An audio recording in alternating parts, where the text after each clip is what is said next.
खुद पर यकीन हो तो कोई भी रास्ता निकल सकता है, खुद पर यकीन हो तो कोई भी रास्ता निकल सकता है, हवा की वोट लेकर भी चिराग जल सकता है। चलिए गणित के अंदर प्रश्नावली 7.3 के लास्ट नंबर प्रश्न पे हम लोग आ चुके हैं। कह रहा है कक्षा 9 में आपने पढ़ा है अध्याय 9 उदाहरण 3 में कि किसी त्रिभुज की एक माध्यिका उसे बराबर क्षेत्रफलों वाले दो त्रिभुजों में विभाजित करती है। उस त्रिभुज ABC के लिए इस परिणाम का सत्यापन कीजिए जिसके शीर्ष A 4-6, B 3-2 और C 5-2 है। यानी कि आपको हम समझा देते हैं कि माध्यिका क्या है। ये 9th क्लास में इस टाइप का एक दिया हुआ था कथन, और उसके अंदर यही चीज बताया गया था कि किसी भी त्रिभुज की जो माध्यिका होती है उसे दो बराबर क्षेत्रफल में बांटती है। जैसे यहाँ पे आप समझिएगा, यहाँ पे एक त्रिभुज हम बना दिए, ये जो त्रिभुज है ABC, ये त्रिभुज हमारा ABC हो गया।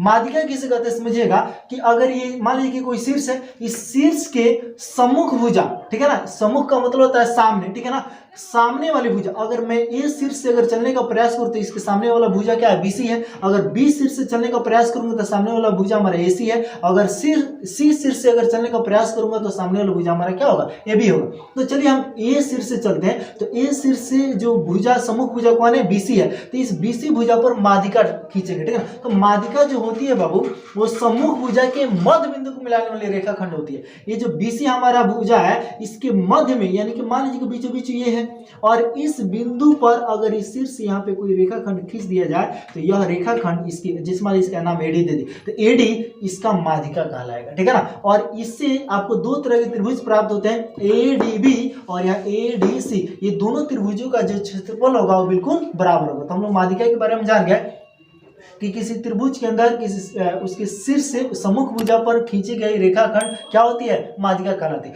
ये किसी तरह से भी, अगर मान लीजिए कि एक त्रिभुज हम ऐसे भी बना दें, इस तरह से भी, ये मत सोचिए कि बीचों बीच में, मतलब कि ये दोनों के बीच करने के लिए नहीं, आप यहाँ ध्यान दीजिए ABC, यहाँ का ये जो बिंदु होगा ना, मान लीजिए तो यहाँ से ऐसे खींचेंगे, इसका नाम D दे दे, तो यहाँ पे AD माध्यिका कहलाएगी। ये मत सोचिए कि बिल्कुल सीधा होगा, नहीं, ऐसे भी हो सकता है। जो BC भुजा, चूंकि ये बिंदु से चला है तो ये जो हमारा शीर्ष है, इसके सम्मुख भुजा क्या है, BC है, तो BC के मध्य बिंदु ये जो D है, इसको मिलाने वाली जो रेखाखंड होगी AD माध्यिका कहलाएगी, ठीक है। तो इस तरह से माध्यिका होती है। तो हमें बताना है इस प्रश्न के हिसाब से कि अगर इस तरह से ये दो त्रिभुज जो बन रहे हैं, दोनों का क्षेत्रफल बराबर है, चूंकि ये तो कह रहा है कि बराबर होता है, लेकिन हमें सत्यापन करके देखना। तो क्या करेंगे, ये जो त्रिभुज हमारा दिया हुआ है ABC, तो ABC के शीर्ष के सारे एक अन्य बिंदु, ठीक है ना, लेकर के, यानी कि एक माध्यिका खींच देंगे, इसका भी निर्देशांक निकालेंगे और आराम से त्रिभुज ADB का क्षेत्रफल निकालेंगे, फिर ADC का क्षेत्रफल निकालेंगे। यदि दोनों का क्षेत्रफल बराबर होगा तो कह देंगे कि हाँ, एरिया ऑफ त्रिभुज ADB बराबर एरिया ऑफ त्रिभुज ADC, ठीक है ना। तो चलिए हम आपको बोर्ड पे बनाकर दिखाते हैं। चलिए देखिएगा, 5वां नंबर क्वेश्चन दिया है, बिंदु A 4-6, B 3-2 तथा C 5-2, ये त्रिभुज ABC के शीर्ष, यहाँ पे फिगर में आपको दिख रहा है ABC हमारा त्रिभुज है, और इसका A का निर्देशांक, B का और C का निर्देशांक यहाँ पे दिया हुआ है। AD त्रिभुज ABC की माध्यिका है जो BC भुजा के मध्य बिंदु D पर मिलती है, ठीक है ना। AD जो है क्या है, BC भुजा के मध्य बिंदु D पर मिलती है ना। और सत्यापन मुझे क्या करना है कि एरिया ऑफ त्रिभुज ADB और एरिया ऑफ त्रिभुज ADC, ये दोनों क्या है, बराबर है, ठीक है ना। यही मुझे सत्यापित करना है। तो इसके लिए मुझे क्या करना होगा, पहले इस D बिंदु का निर्देशांक निकाल लेते हैं, ठीक है ना। D बिंदु का यदि निर्देशांक निकल जाए कि कैसे हो, ये कितना है, तो आराम से हम ADB का क्षेत्रफल और फिर ADC का क्षेत्रफल निकाल सकते हैं, ठीक है ना। तो देखिए कैसे निकाला गया है, यहाँ पे हम बना दिए ताकि टाइम कम लगे, आपको समझा दिया अच्छा से। यहाँ ध्यान दीजिए, त्रिभुज ADB के लिए चलते हैं। तो सबसे पहले हमको इस D बिंदु का निर्देशांक तो पता चल जाए, तो क्या करेंगे, हम देख रहे हैं कि जो D बिंदु है BC भुजा के एकदम मध्य में है, बीच में है, तो इस BC भुजा को 1:1 में बांट दी। तो इसके लिए मुझे इसका निर्देशांक निकालना बहुत आसान है। क्या करेंगे, इसके x को जोड़ के बटा 2 करेंगे, बस आराम से इसका x निकल जाएगा, और इसके y को जोड़ के बटा 2 करेंगे, आराम से इसका y निकल जाएगा। तो यहाँ पे क्या है, बिंदु D के लिए x बराबर 3 + 5 बटा 2, क्या 8/2 कट के क्या होगा हमारा 4 हो गया। y बराबर -2 + 2 क्या होगा, बटा 2 करके बोले तो 0/2 कट के क्या हो गया हमारा 0 हो गया। तो यहाँ पे बिंदु D का निर्देशांक ऑलरेडी हमारा निकल चुका, क्या है 4, 0।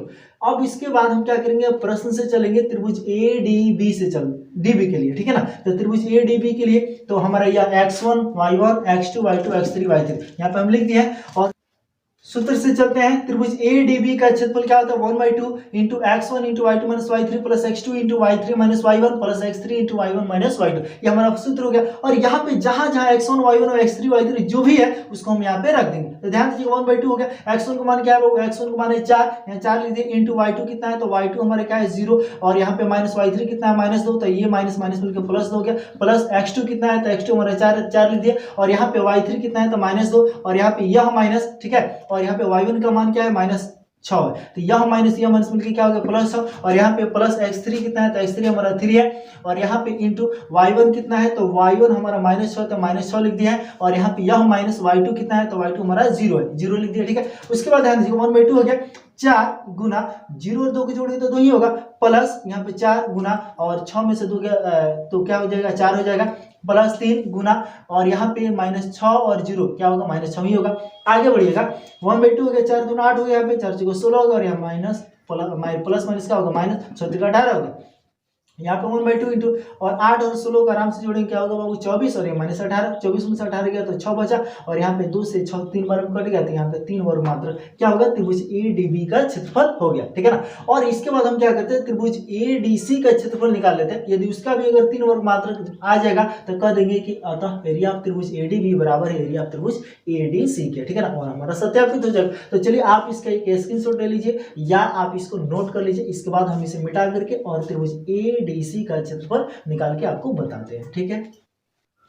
देखिए यहाँ पे फिर त्रिभुज ADC के लिए, ठीक है ना, ADC के लिए तो यहाँ पे हमारा x1 y1 x2 y2 और x3 y3, तो यहाँ पे हम इसको लिखते हैं, ठीक है ना, x1 क्या होगा x2 कितना होगा, ये सारा चीज हम यहाँ लिखते हैं। तो सूत्र से हम चलते हैं त्रिभुज ADC का क्षेत्रफल, तो 1/2 सूत्र तो पता ही है, ठीक है ना, 1/2 x1 का काम कौन कर रहा है 4 इंटू y2 कितना है, तो y2 हमारा 0 माइनस y3 कितना है, तो 2, तो 2 लिख दिए। फिर प्लस x2 का काम कौन कर रहा है, तो 4 इंटू y3 कितना है, तो 2, और यहाँ पे माइनस y1 कितना है -6, तो ये माइनस माइनस मिलकर क्या हो गया +6, और यहाँ पे प्लस x3 कितना है, तो x3 हमारा कितना है 5 है, इंटू y1 कितना है, तो y1 हमारा -6 है, ठीक है, किधर का -6, और यहाँ पे माइनस y2 कितना है, तो y2 0 है, और यहाँ ध्यान दीजिए 1/2 इंटू 4 गुना यहाँ पे -2 और 0 क्या होगा -2 ही होगा, प्लस ये 4 गुना 6 2 क्या हो गया बाबू 8 हो गया, प्लस यहाँ पे 5 इंटू यहाँ पे -6 है -0 तो क्या होगा -6 ही होगा। 1/2 इंटू यहाँ पे प्लस माइनस हो गया, तो 4 दूना 8 हो गया, और यहाँ पे 8 से 32 हो गया, और यहाँ पे प्लस माइनस 6 25 30 हो गया। और आप ध्यान से 1/2 इंटू यहाँ पे माइनस पहले 32 को यहाँ लिख दिया, और -8 -30 कितना होगा बाबू, ये -8 और -30 कितना होगा, तो -38 हो जाएगा। 1/2 इंटू 38 में से 32 गया तो -6 हो गया, और यहाँ पे आराम से इसको हम क्या किए पहले गुना करें, तो -6 एक -6 हो गया, बटा के नीचे 2 हो गया। अब इसको पटाए तो 3 बार में, ठीक है ना, तो यहाँ पे चूंकि माइनस इसलिए -3 हो गया। लेकिन आपको हम बता दें किसी भी चीज का कोई अगर हम ज्यामितीय आकृति है, यदि उसका क्षेत्रफल निकाल रहे हैं और उसका मान यदि माइनस में आए तो उसे आप प्लस में करके लिखिएगा, इसलिए हम लिखे या 3 वर्ग मात्रक, यानी कि क्षेत्रफल जो है माइनस में नहीं होता है, ठीक है ना, तो 3 वर्ग मात्रक लिख दे। तो इससे पहले भी हम लोग देखे थे कि त्रिभुज ADB के क्षेत्रफल में 3 वर्ग मात्रक उसका भी आया था, और इसका भी 3 वर्ग मात्रक आ गया। इसका मतलब है, ठीक है ना, आराम से यहाँ पे कर दीजिएगा कि अतः एरिया ऑफ त्रिभुज ADB बराबर एरिया ऑफ त्रिभुज ADC क्या हो गया हमारा, ये सत्यापित हुआ, क्योंकि दोनों कंडीशन में क्या है, दोनों का मान बराबर है 3 वर्ग मात्रक, ठीक है ना, बस हो गया, ठीक है। तो यहाँ पे आपका ये जो प्रश्नावली है 7.3 यहाँ पे ये समाप्त हुआ।